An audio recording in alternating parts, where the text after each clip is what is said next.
Math study में आपका स्वागत है। आज आपके लिए बहुत ही शानदार और जानदार प्रश्न लेके आए हैं जो कल के पेपर में देखने को मिल जाएंगे, इसलिए समय को बर्बाद न करें और इस वीडियो को सही से देख लें। आपका पेपर कल का बेहतर होने जा रहा है, इस वीडियो को जरूर देखें और अपने दोस्तों को भी शेयर करें जो आपके नियरेस्ट हैं, उनको बताइए, इस वीडियो दिखाइए ताकि वो भी परीक्षा में अच्छा अंक ला सकें। आइए 1 नंबर प्रश्न को देखते हैं। किसी घटना की प्रायिकता का अधिकतम मान होगा। किसी घटना के प्रायिकता का अधिकतम मान कितना होगा? 1 होगा।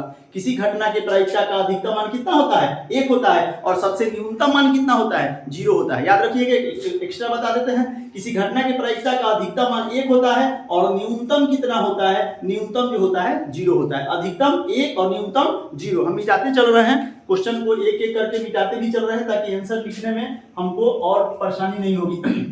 दूसरा, दो समरूप त्रिभुज के संगत भुजाओं का अनुपात। संगत भुजाओं का अनुपात दिया है 4:9। संगत भुजाओं का अनुपात 4:9 दिया है, तो क्षेत्रफलों का अनुपात ज्ञात करना है। इसका आंसर कितना होगा ये बता रहे हैं। देखिए, जब भुजा का अनुपात दिया रहे तो क्षेत्रफल का अनुपात वर्ग कर दीजिएगा तो हो जाएगा। जब भुजा का अनुपात दिया रहे तो क्षेत्रफल का अनुपात क्या होगा? तो इसको वर्ग कर दीजिएगा। 4 का वर्ग 16 और 9 का वर्ग 81 हो गया आपका आंसर।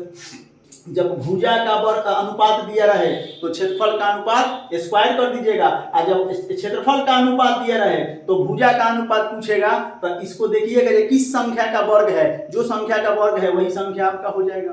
अब अगला क्वेश्चन देखते हैं। अगला क्वेश्चन आपका है, यदि 3, 5, 7 और 11 3, 5, 7, 11 एवं x का मान 6 दिया है तो x का मान बताइए। देखिए इसको कैसे बनाएंगे। आपका किसका मान दिया है? माध्य कैसे पढ़े हैं? माध्य बराबर होता है सब संख्याओं का योगफल और जितना संख्या है उसे भाग देंगे। तो 3, 5, 7, 11 और x का, तो 3 + 5 + 7 + 11 प्लस x। कौन संख्या है? 1, 2, 3, 4, 5 को है तो 5 से भाग दीजिए। माध्य निकालने का यही ना विधि है। अब माध्य का मान कितना दिया है? 6 दिया है, तो माध्य के स्थान पर 6 रख दीजिए और इसको हल कर लीजिए। 3, 5, 8, 8, 7, 15, 15 और 11, 15 और 11, 26। 15, 11 कितना होगा? 26 प्लस x अब बटा 5 है तो 5, 1 बटा मान के क्रॉस मल्टीप्लिकेशन कर दीजिए तो कीजिएगा तो ये हो जाएगा 26 प्लस x बराबर 6 में 5 से गुना होगा तो 30। तो x बराबर कितना हो जाएगा? 30 - 26 यानी हो गया 26। 30 में से 26 गया तो आपका 4 हो जाएगा। ये आपका आंसर हो गया। इस टाइप का क्वेश्चन अंक बदल सकता है लेकिन इसी तरह से बना के देख लेंगे। अगला क्वेश्चन देखते हैं।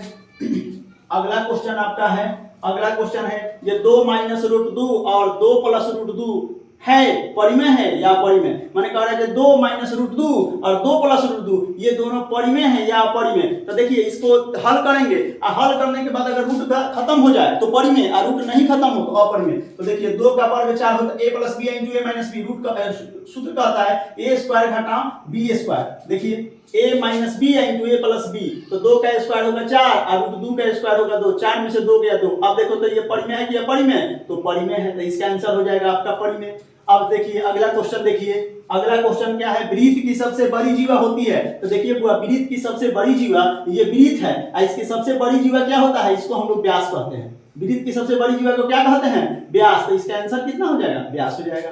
अब सवाल देखिए अगला क्वेश्चन तेजी में देखते हैं, क्योंकि 1 मार्क्स का क्वेश्चन है और ज्यादा क्वेश्चन देखना है इसलिए तेजी में देख रहे हैं। देखिए 1, 2, 0, 1, 3, 2, 1 का बहुलक होगा। तो देखो जो संख्या सबसे अधिक बार रिपीट हुआ होगा ना वही आपका बहुलक होगा। तो देखिए कौन सा संख्या सबसे अधिक बार रिपीट हुआ है? 1 3 बार आया है तो बहुलक आपका कितना हो जाएगा? बहुलक आपका इसका आंसर कितना हो जाएगा? 3 हो जाएगा, नहीं 1 हो जाएगा। जो सबसे अधिक बार आया होगा वही बहुलक होगा। तो 1, 2, 0, 1, 3, 2, 1। तो देखिए 1 बार, 2 बार, 3 बार आ गया ना, सबसे अधिक बार 1 ही ना आया है तो आंसर आपका 1 हो जाएगा। अब नीचे वाले सवाल का देखेंगे।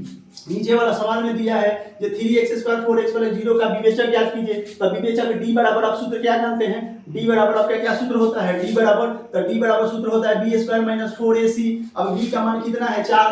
तो ये हो जाएगा 4 के स्क्वायर घटाओ 4। a का मान कितना है? 3 है तो 3। और c का मान कितना है? 1 है तो 1 कर दीजिए। 4 का स्क्वायर 16 - 4 में 3 से गुना होगा तो 12। 16 में से 12 गया 4। ये 4 विकल्प हो गया। जो विकल्प ये सब वैकल्पिक है, विकल्प आपका रहेगा, विकल्प देख के आंसर लगा लेना है। अब अगला क्वेश्चन देखते हैं। अगला क्वेश्चन क्या है, निश्चित घटना की प्रायिकता होती है, तो निश्चित घटना की प्रायिकता होगा कितना होता है 1, निश्चित घटना की प्रायिकता 1 और अनिश्चित घटना की प्रायिकता 0। फिर वही बात, निश्चित घटना की प्रायिकता 1 और अनिश्चित घटना की प्रायिकता 0 होती है। अब अगला क्वेश्चन, समानांतर श्रेणी इतना, देखो समानांतर श्रेणी इतना और डॉट डॉट दिया हुआ है, क्या कह रहा है, सार्वभौमत्व ज्ञात कीजिए। तो सार्वभौमत्व का फार्मूला क्या होता है, वो सार्वभौमत्व का फार्मूला होता है, आगे वाले पद में से पीछे वाला पद घटा देंगे, तो -6 में से घटा दीजिए -10, तो -6 का 6 -2 -+10 हो जाएगा, 10 में से 6 गया 4, आंसर 4 हो जाएगा। फिर कह रहा है जब मूल बिंदु से बिंदु इतना की दूरी ज्ञात कीजिए, तो मूल बिंदु से दूरी ज्ञात करने का फार्मूला होता है √x² + y²। इसका सूत्र क्या हो जाएगा, √x², a की जगह -a है तो -a के स्क्वायर, और b की जगह -1, y की जगह -b है तो इसका स्क्वायर। अब देखो a का स्क्वायर कितना होगा, a² और -b का स्क्वायर कितना होगा, +b², माइनस का स्क्वायर प्लस हो जाता है, तो देखो इसका दूरी हो गया √a² + b²। अब अगला क्वेश्चन देखते हैं। अगला क्वेश्चन देखते हैं क्या है, कह रहा है अगला क्वेश्चन 11 नंबर में, जब बिंदु इतना का भुज ज्ञात कीजिए, तो देखो भुज हुआ होता है ना, x वाला जो पद होगा ना वह भुज होता है, तो x वाला कितना है -3, तो यही भुज -3 हो गया। अगर कोटि पूछता तो -4 हो जाता, भुज पूछा है तो -3 है, कोटि पूछता तो -4 हो जाता। अब देखो 12 नंबर क्वेश्चन कह रहा है यदि a और b अभाज्य संख्या हो, a और b क्या हो, अभाज्य संख्या हो, तो ab का लॉसा ज्ञात कीजिए, तो लॉसा बराबर होता है वो दोनों को गुना कर दीजिएगा, लॉसा निकल जाएगा, तो a × b। अब 13 नंबर क्वेश्चन देखिए, bx² + ax + 0 बराबर, ये देखिए ये कई बार परीक्षा में पूछता है, बच्चों को इसमें तकलीफ होती है यही, जो देखने में मिस कर जाते हैं, वो जीवन भर याद करके गए हैं, जो d = b² - 4ac, d = b² - 4ac, और विकल्प में यह दिया रहता है, मार देता है बच्चा टी, नहीं मारना है, देखना है पहले, एक यहाँ a के स्थान पर b दिया है और b के स्थान पर a दिया है, तो आप भी यहाँ a के स्थान पर b या b के स्थान पर a चेंज कर दीजिए। देखिए b के स्थान पर a न दिया है तो यहाँ a के स्क्वायर करेंगे, और -4 a के स्थान पर b दे दिया है ना, तो b चेंज कर देंगे, c तो जहाँ है वहीं दिया है, यानी b का मान हो जाएगा a² - 4ac, यह आंसर लगेगा। ठीक से देख के परीक्षा में आपको क्या करेगा, जब इधर उधर क्वेश्चन करके आपको मिसगाइड करेगा, आपको मिसगाइड नहीं होना है, सही से पेपर देना है। 14 नंबर क्वेश्चन देखते हैं। द्विघात समीकरण इतना का मूलों का योग ज्ञात कीजिए, तो मूलों का योग को अल्फा प्लस बीटा लिखते हैं ना, तो अल्फा प्लस बीटा बराबर क्या होता है, -b/a, तो -b का मान कितना है, 3 है, तो हो जाएगा -3, और a का मान कितना है, 1 है, तो -3 में 1 से भाग देंगे तो 3 होगा, 3 आंसर हो गया। अब कह रहे हैं n प्राकृतिक संख्याओं का योग, तो देखो ये फार्मूला है हुआ, n प्राकृतिक संख्याओं का योगफल होता है n × n + 1/2, n × n + 1/2 होता है, तो वह लगा देंगे। ठीक, अब अगला क्वेश्चन देखते हैं। अगला क्वेश्चन आपका क्या है, अगला क्वेश्चन देखिए हम लिख के रखे हुए हैं आपका। अगला क्वेश्चन है 16 नंबर क्वेश्चन है आपका, यदि sin² थीटा बराबर 1/4, तो थीटा का मान ज्ञात कीजिए। तो कह रहा है कि थीटा का मान, थीटा बराबर कितना होगा, तो देखो यहाँ हुआ sin² थीटा बराबर 1/4 दिया है, तो sin² थीटा का sin² थीटा, यह किसका स्क्वायर है, तो 1/2 का स्क्वायर 1/4 होगा नहीं होगा, तो कर दीजिए, स्क्वायर से स्क्वायर कैंसिल हो गया, यानी sin थीटा बराबर 1/2, तो sin थीटा का sin थीटा, sin कितना का मान 1/2 होता है, तो sin 60 का मान, sin 30 का मान 1/2 होता है, तो sin से sin खत्म, थीटा बराबर आ गया आपका 30 डिग्री, यही ना थीटा का मान ज्ञात करना था, थीटा का मान निकल गया। अब देखिए अगला क्वेश्चन 17 नंबर क्वेश्चन, यदि a + b बराबर 90 डिग्री हो, यदि a + b बराबर 90 डिग्री हो, तो tan थीटा का मान ज्ञात करना है, tan a का मान ज्ञात करना है, tan a का मान, तो देखिए हुआ a + b बराबर 90 दिया है ना, तो आपको a का मान निकाल लीजिए, यहाँ a बराबर क्या होगा, 90 - b होगा। अब सवाल क्या है, tan a दिया है, यानी a के स्थान पर लिख दीजिए 90 - b, अब फार्मूला लग जाएगा tan 90 - थीटा बराबर cot थीटा, तो cot के मान b हो गया, तो b आंसर हो गया। अब जो विकल्प दिया होगा उसको देख के टिक लगा लेंगे। अब 17 के बाद आपका 18 नंबर क्वेश्चन देखते हैं। 18 नंबर कह रहा है 100 का अभाज्य गुणनखंड, 100 का अभाज्य गुणनखंड बताइए। अभाज्य गुणनखंड बहुत इंपॉर्टेंट सब क्वेश्चन है, ढंग से देखिएगा। तो 100 को लघुत्तम निकाल लीजिए, 2 से कटा दीजिए, आपका कटेगा 50 बार में, 2 से कटा दीजिए 25 बार में कटेगा, फिर 5 से कटा दीजिए 5 बार में, तो क्या आया, 2 को 2 आया और 2 ठो 5 आया, तो 2 ठो 5 आया, तो क्या होगा, 2 का स्क्वायर होगा और 5 का स्क्वायर, यही विकल्प यही दिया है, इसको आंसर लगा लेंगे। जो विकल्प दिया है, हम डायरेक्ट विकल्प लेके सवाल कर रहे हैं, हम आपको लंबा क्वेश्चन को विकल्प लिख के नहीं कर रहे हैं। अब 18 के बाद 19 नंबर क्वेश्चन देखेंगे। 19 नंबर आपका क्या क्वेश्चन कह रहा है, 19 नंबर क्वेश्चन कह रहा है एक मिनट। 19 नंबर आपका क्वेश्चन है, मूल बिंदु का नियामक होता है। देखिए हुआ 19 नंबर कह रहा है कि मूल बिंदु का नियामक, मूल बिंदु का नियामक कितना होता है? मूल बिंदु का नियामक, तो मूल बिंदु का तो नियामक आप जानते हैं ना हुआ, मूल बिंदु का नियामक होता है 0 0। खाली 0 0 लिखकर नहीं छोड़ना है, कोष्टक करके लिखना है। तो 0 0 मूल बिंदु का नियामक होता है 0 0। 20 नंबर क्वेश्चन आपका है, 20 नंबर अविरोधी समीकरण का आलेख। देखो बहुत ही इंपॉर्टेंट क्वेश्चन, अविरोधी समीकरण का आलेख। अविरोधी समीकरण का आलेख कैसा होता है हुआ? तो अविरोधी समीकरण का आलेख जो होता है वह प्रतिच्छेदी होता है। वह क्या होता है? प्रतिच्छेदी होता है। अब यह एक और बात याद रखिएगा, प्रतिच्छेदी होता है, और जब प्रतिच्छेदी होगा तो इसका हल की संख्या जो होगा एक हल होगा। अविरोधी समीकरण का आलेख प्रतिच्छेदी होगा, आंसर में यही प्रतिच्छेदी दिया हुआ है, हम एक्स्ट्रा बता देना है, इसके हल का संख्या कितना होगा? एक होगा। और 21 नंबर क्वेश्चन देखते हैं। 21 नंबर क्वेश्चन कह रहा है विरोधी समीकरण का आलेख, तीनों बात बोल लिख दिया है। विरोधी समीकरण का आलेख, विरोधी समीकरण का आलेख क्या होगा?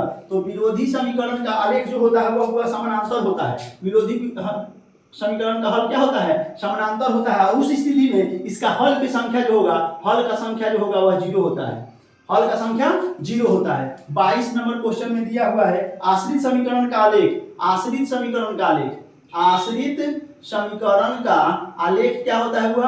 आश्रित समीकरण का आलेख संपाती होता है। एकदम पेपर में क्वेश्चन मिलेगा आपको, आश्रित समीकरण का आलेख संपाती होता है। और उस स्थिति में इसके हल की संख्या कितना होता है? तो देखो हुआ आश्रित होगा तो संपाती का मतलब क्या हो जाए? उसी पर होगा, एक ही पर होगा, तो हल की संख्या क्या होता है? तो उसके हल की संख्या अनगिनत हो जाती है। ये आपको लगा लेना है। अगला क्वेश्चन देखते हैं, आपको समानांतर श्रेणी का एनवां पद का फॉर्मूला पूछ दिया है। समानांतर श्रेणी का एनवां पद का फॉर्मूला क्या होता है? तो बताइए, समानांतर श्रेणी का एनवां पद का फॉर्मूला होता है n × n + 1/2। समानांतर नहीं, समानांतर श्रेणी का एनवां पद, एनवां क्वेश्चन लिख देते हैं। आपका क्वेश्चन नंबर कौन है? क्वेश्चन नंबर 23 है। समानांतर श्रेणी का एनवां पद, समानांतर श्रेणी का एनवां पद, तो एनवां पद Tn बराबर क्या होता है? a + n - 1 × d होता है। यह लिखेंगे। 24 नंबर क्वेश्चन, n विषम प्राकृत संख्याओं का योग। देखिए n विषम प्राकृत संख्याओं का योग, तो n विषम प्राकृत संख्याओं का योग क्या होता है? n² होता है। फॉर्मूला याद रखिएगा, n विषम प्राकृत संख्याओं का योग कितना होता है? n² होता है। 25 नंबर क्वेश्चन, किसी बाह्य बिंदु से, 25 नंबर क्वेश्चन दिया है, किसी बाह्य बिंदु से, किसी बाहरी बिंदु से, ऐसे भी लिख सकते हैं, बाहरी बिंदु से वृत्त पर कितनी स्पर्श रेखा खींची जाएगी? कितनी ना, वृत्त पर खींची गई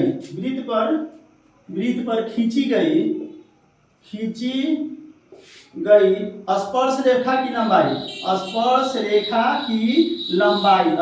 की लंबाई कितना होता है? तो स्पर्श रेखा की लंबाई दोनों का बराबर होता है। याद रखिएगा, किसी बाह्य बिंदु से वृत्त पर खींची गई स्पर्श रेखा की लंबाई क्या होती है? बराबर होती है। और वह स्पर्श रेखा दो मात्र खींची जाती है। बाह्य बिंदु से किसी वृत्त पर कितनी स्पर्श रेखा? 2 स्पर्श रेखा खींची जाएगी और वो दोनों आपस में बराबर होती है, तो बराबर लिखेंगे। अब क्वेश्चन नंबर 25 के बाद हम 26 नंबर क्वेश्चन देखेंगे। 26 नंबर क्या क्वेश्चन कह रहा है? 26 नंबर क्वेश्चन कह रहा है, 26 नंबर क्वेश्चन आपका है रैखिक बहुपद के शून्यकों की संख्या। बहुत इंपॉर्टेंट क्वेश्चन 26 नंबर, रैखिक बहुपद के, बहुत पहले आप पढ़े होंगे, रैखिक बहुपद के शून्यकों की संख्या। बताइए, रैखिक बहुपद के शून्यकों की संख्या कितना होता है? जब रैखिक बहुपद होगा तो उसके शून्यकों की संख्या 1 होगा। अगर फिर एक्स्ट्रा लिख देते हैं, 27 नंबर क्वेश्चन लिख देते हैं, अगर रैखिक ना रह के अगर द्विघात बहुपद रहे, बहुपद के शून्यकों की संख्या, तो देखिए बुआ आपको टेक्निक बता देते हैं। रैखिक है तो उसका पावर 1 होता है, तभी रैखिक होता है, तो इसलिए शून्यकों की संख्या 1। और द्विघात है, इसका मतलब पावर 2 होता है, तो उसके शून्यकों की संख्या 2। अगर त्रिघात रहता तो शून्यकों की संख्या कितना होता? 3 होता। जितना घात रहे ना शून्यकों की संख्या उतनी ही हो जाती है। अब ये मान लीजिए कि इसको हम लोग 28 नंबर से नोट कर देते हैं, त्रिघातीय बहुपद को। 29 नंबर क्वेश्चन देखते हैं, बाह्य बिंदु से वृत्त पर कितनी स्पर्श रेखा खींची जा सकती है? देखिए, बाहरी बिंदु से वृत्त पर कितनी स्पर्श रेखा खींची जाएगी? कितनी स्पर्श रेखा खींची जाएगी? स्पर्श रेखा खींची जा सकती है। तो कितनी खींची जाएगी पूरा? एक वृत्त है, ये बाहरी बिंदु है, कितना स्पर्श रेखा खींचिएगा? अधिक से अधिक, आंसर होगा 2 स्पर्श रेखा हम खींच सकते हैं। अब अगला क्वेश्चन, किसी वृत्त की अधिकतम कितनी समानांतर रेखा हो सकती है? देखो वृत्त, क्वेश्चन नंबर आपका 30 नंबर क्वेश्चन, बहुत इंपॉर्टेंट क्वेश्चन। किसी वृत्त को अधिकतम, किसी वृत्त को, बताइए इसका आंसर सोचिए, किसी वृत्त को अधिकतम, किसी वृत्त को अधिकतम कितनी समानांतर रेखा हो सकती है? कितनी समानांतर रेखा हो सकती है? बताइए किसी वृत्त की कितनी अधिकतम समानांतर रेखा हो सकती है? तो देखो यह वृत्त है, समानांतर खींचना है तो ऐसे खींचेंगे, ऐसे खींचेंगे, चाहे ऐसे खींचेंगे, ऐसे खींचेंगे, वही समानांतर होगा। तो समानांतर रेखाओं की संख्या कितना होगा? तो आंसर आपका हो जाएगा, समानांतर रेखा की संख्या 2 होगा। अब हम देखते हैं 31 नंबर क्वेश्चन। 31 का रहा है, 31 नंबर तो रहा है, ये दूरी सूत्र बताइए। दूरी सूत्र बताइए, दूरी सूत्र रूट अंडर, क्या होता है दूरी सूत्र? x2 माइनस x1 का whole square plus y2 minus y1 का होल स्क्वायर, ये दूरी सूत्र होता है। अब अगला क्वेश्चन देखते हैं। अगला क्वेश्चन 32 नंबर क्वेश्चन, बहुत इंपॉर्टेंट आपके पेपर के लिए क्वेश्चन है, ढंग से देख लीजिए और कल के पेपर में अधिक नंबर लाने का प्रयास कीजिए। 31 नंबर क्वेश्चन देखते हैं आपका। 31 नंबर क्वेश्चन है, त्रिभुज के केंद्र का निर्देशांक बताइए। 32 नंबर क्वेश्चन, त्रिभुज के केंद्र का निर्देशांक, त्रिभुज के केंद्रक का निर्देशांक बताइए। फॉर्मूला, निर्देशांक, त्रिभुज के केंद्रक का निर्देशांक बताइए। केंद्रक का निर्देशांक क्या होता है? हुआ x1 plus x2 plus x3 बटा 3, और फिर होता है y1 plus y2 plus y3 बटा 3। कितना बच्चा करता है? ये कोष्टक छोड़ देगा, ऐसे ही लिख देता है, गलत हो जाएगा। x1 plus x2 plus x3 बटा 3, y1 plus y2 plus y3 बटा 3। 33 नंबर क्वेश्चन, ये फार्मूला है, फार्मूला से आपका बहुत क्वेश्चन आएगा पेपर में। अर्धवृत्त की परिमिति, बहुत इंपॉर्टेंट क्वेश्चन, बताइए अर्धवृत्त की परिमिति, अर्धवृत्त की परिमिति कितना होता है? अर्धवृत्त की परिमिति बताइए, बहुत इंपॉर्टेंट क्वेश्चन। अर्धवृत्त की परिमिति होता है पाई प्लस 2 इंटू आर। अर्धवृत्त की परिमिति इस परीक्षा में ऐसे भी दे देता है, पाई आर प्लस 2 ऐसे भी दे देगा। या तो यह दिया होगा, यह दिया होगा, जो दिया होगा टिक मार देंगे। आपके क्वेश्चन में यह दिया है, तो इसलिए यही आंसर अभी लगाइए। चाप की लंबाई 34 नंबर, चाप की लंबाई का फॉर्मूला बताइए। चाप की लंबाई का दो फॉर्मूला होता है, थीटा बटा 180 पाई आर। थीटा बटा 180 पाई आर, कहीं कहीं ऐसे भी देता है, थीटा बटा 360 और 2 पाई आर, ये दोनों सही है। इसको 2 से घटाएंगे तो ये प्राप्त हो जाता है। 35 नंबर मिटाते हैं पहले। 35 नंबर क्वेश्चन, 35 नंबर आपका क्वेश्चन है। 35 नंबर क्वेश्चन है, गोला का आयतन बताइए। 35 नंबर क्वेश्चन, गोला का आयतन, गोला का आयतन कितना होता है? बुआ 4/3 पाई आर क्यूब होता है। गोला का आयतन कितना होता है? 4/3 पाई आर क्यूब। 36 नंबर क्वेश्चन दिया है, tan 90 डिग्री का मान, tan 90 डिग्री का मान बताइए कितना होगा? tan 90 डिग्री का मान अपरिभाषित होगा, अपरिभाषित होगा। tan 90 का मान कितना होता है? अपरिभाषित होता है। 37 नंबर क्वेश्चन, त्रिकोणमिति से ही है, root under cosec square theta minus 1 बताइए। Root under cosec square theta minus 1 क्या होगा? तो फॉर्मूला होता है cosec square theta minus cot square theta बराबर 1। तो यही ना पूछा है, root under cosec square theta minus, तो ये आपका उधर चला जाएगा, ये इधर आ गया है, तो root under cosec square theta minus 1, तो यह रूट यही ना स्क्वायर रूट बनाता है, तो आपका क्या होगा? कॉट थीटा होगा, याद रखिएगा, आपको याद भी होगा कॉट थीटा। 38 नंबर क्वेश्चन कर रहा है, अंतःविभाजन सूत्र। अंतःविभाजन सूत्र, अंतःविभाजन सूत्र क्या होता है? mx2 प्लस nx1 बटा m plus n into my2 plus ny1 बटा m प्लस n, यही आपका अंतःविभाजन सूत्र होता है। याद कर लीजिएगा, पेपर में जो दिया है उसमें टिक लगा लीजिएगा अंतःविभाजन सूत्र का। अगला क्वेश्चन देखते हैं। अगला क्वेश्चन आपका हो गया 40 नंबर। अगला क्वेश्चन 40 नंबर क्वेश्चन देखते हैं, त्रिज्यखंड का क्षेत्रफल, बहुत आसान क्वेश्चन। 40 नंबर, त्रिज्यखंड का क्षेत्रफल बताइए। त्रिज्यखंड का क्षेत्रफल क्या होता है? थीटा बटा 360 पाई आर स्क्वायर। त्रिज्यखंड का क्षेत्रफल थीटा बटा 360 पाई आर स्क्वायर। एक और फॉर्मूला दिया हुआ है छिन्नक का, शंकु के छिन्नक का, ऐसे लिखते हैं शंकु के छिन्नक का आयतन पूछा है। हाँ, आयतन, शंकु के छिन्नक का आयतन और दोनों पूछा है, आयतन और पृष्ठीय क्षेत्रफल, वक्र पृष्ठीय क्षेत्रफल। वक्र 41 नंबर, शंकु के छिन्नक का वक्र पृष्ठीय क्षेत्रफल। तो बताइए आयतन और वक्र पृष्ठीय क्षेत्रफल कितना होगा। तो आयतन का फॉर्मूला क्या होता है, 1/3 पाई h इंटू r1 का स्क्वायर प्लस r2 के square plus r1 into r2। अब करा है शंकु के छिन्नक का, भाई शंकु के जो छिन्नक है, छिन्नक का या फिर क्या हो गया, छिन्नक का वक्र पृष्ठीय क्षेत्रफल। तो छिन्नक का वक्र पृष्ठीय क्षेत्रफल क्या होता है, pi into r1 plus r2 into l होता है। फॉर्मूला याद कर लीजिएगा। अब ये बहुत इंपॉर्टेंट फॉर्मूला एक बता रहे हैं आपका, है वृत्तखंड का क्षेत्रफल कितना होता है। तो थीटा बटा 360 pi r square minus 1/2 r square sine theta होता है। 43 नंबर क्वेश्चन बता दिए। अब बहुत ही कम क्वेश्चन बचा हुआ है। अब आपका है बेलन का वक्र पृष्ठीय क्षेत्रफल। बताइए बेलन का वक्र पृष्ठीय क्षेत्रफल कितना होता है। बेलन का वक्र पृष्ठीय क्षेत्रफल होगा, बेलन का वक्र, इस पे सवाल भी देगा 44 नंबर। बेलन का वक्र पृष्ठीय क्षेत्रफल, सारा क्वेश्चन आपको याद होगा। वक्र पृष्ठीय क्षेत्रफल कितना होता है, 2 पाई आर एच होता है, 2 पाई आर एच। 45 नंबर क्वेश्चन कह रहा है अर्धगोले का संपूर्ण पृष्ठीय क्षेत्रफल, अर्धगोले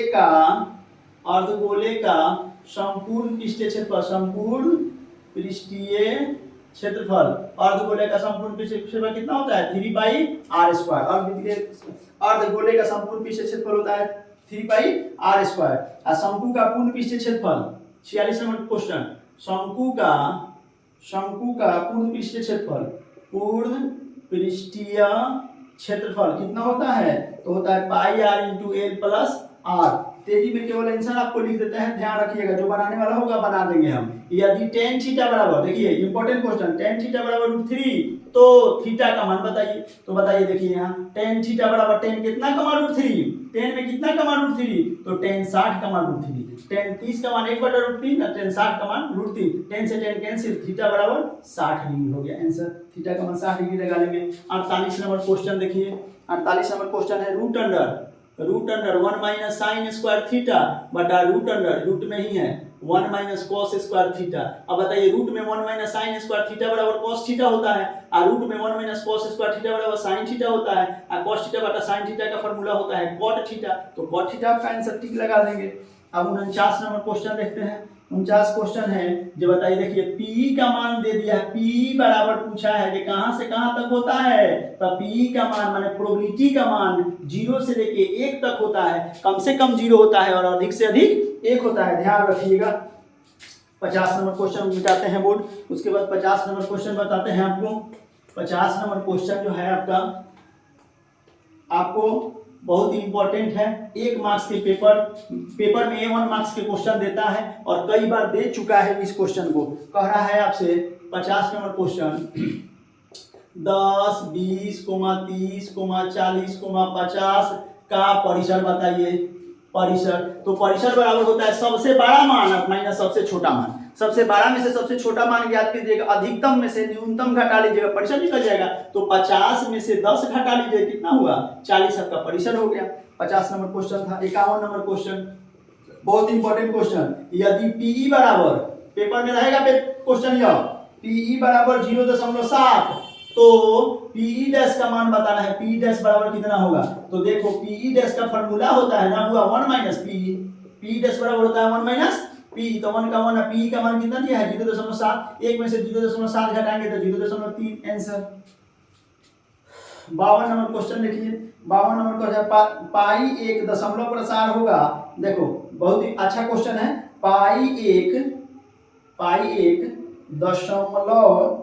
दशमलव प्रसार प्रसार होगा, माने पाई का दशमलव प्रसार जो होता है वह क्या होता है, तो पाई का दशमलव प्रसार जो होता है आंसर याद कर लीजिए अशांत अनावर्ती होता है, अशांत अनावर्ती होता है। अब 53 नंबर क्वेश्चन, 53 नंबर क्वेश्चन है cos के पावर 4 थीटा माइनस साइन के पावर 4 थीटा का मान कितना होगा, बराबर कितना होगा। तो देखिए cos के पावर 4 दिया है तो इसको cos स्क्वायर थीटा का होल स्क्वायर लिख सकते हैं, और साइन के पावर 4 दिया तो साइन स्क्वायर थीटा का होल स्क्वायर लिख सकते हैं। अब देखो a स्क्वायर यह हो गया a square minus b square, तो जितना स्क्वायर पर आता है तो एक बार जोड़ देते हैं एक बार घटा देते हैं, तो देखो इसी दोनों पर ना स्क्वायर है तो दोनों को एक बार जोड़िए दोनों को एक बार घटाइए, तो cos square theta plus sign square theta, एक बार हो जाएगा cos square theta minus sine square theta, तो cos square theta plus sign square theta का वैल्यू 1 हो गया। अब बच गया cos square theta minus sine square theta, विकल्प में यह नहीं दिया रहेगा, यह cos वाला दिया है तो cos स्क्वायर थीटा को रहने दीजिए और साइन स्क्वायर को बदले लिख सकते हैं 1 माइनस cos स्क्वायर थीटा, इस साइन स्क्वायर का फॉर्मूला होता है cos, को लिख दिए। अगर आंसर साइन में दिया होता तो इसको तोड़ देते, cos स्क्वायर थीटा का cos स्क्वायर थीटा माइनस में 1 से गुना होगा तो माइनस 1 का माइनस गुना minus plus cos square theta, अब एगो cos स्क्वायर मिलके 2 गो cos स्क्वायर थीटा माइनस 1 हो गया आपका आंसर। 53 नंबर क्वेश्चन था। 54 नंबर क्वेश्चन देखते हैं आपका। 54 नंबर क्वेश्चन क्या है, 54 नंबर क्वेश्चन है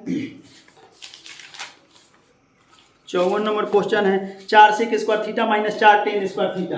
54 नंबर क्वेश्चन है 4 sec square theta minus 4 tan square theta बराबर क्या होगा। तो देखिए 4 को कॉमन कर दीजिए तो ये हो जाएगा sec square theta minus tan square theta. अब 4 का 4 और sec square theta minus tan square theta का वैल्यू 1 होता है, 4 में 1 से गुना करेंगे तो 4 हो जाएगा। अब क्वेश्चन देखते हैं अगला। 55 नंबर है दो समरूप त्रिभुज के क्षेत्रफल क्रमशः। 55 नंबर क्वेश्चन कर रहा है दो समरूप त्रिभुज के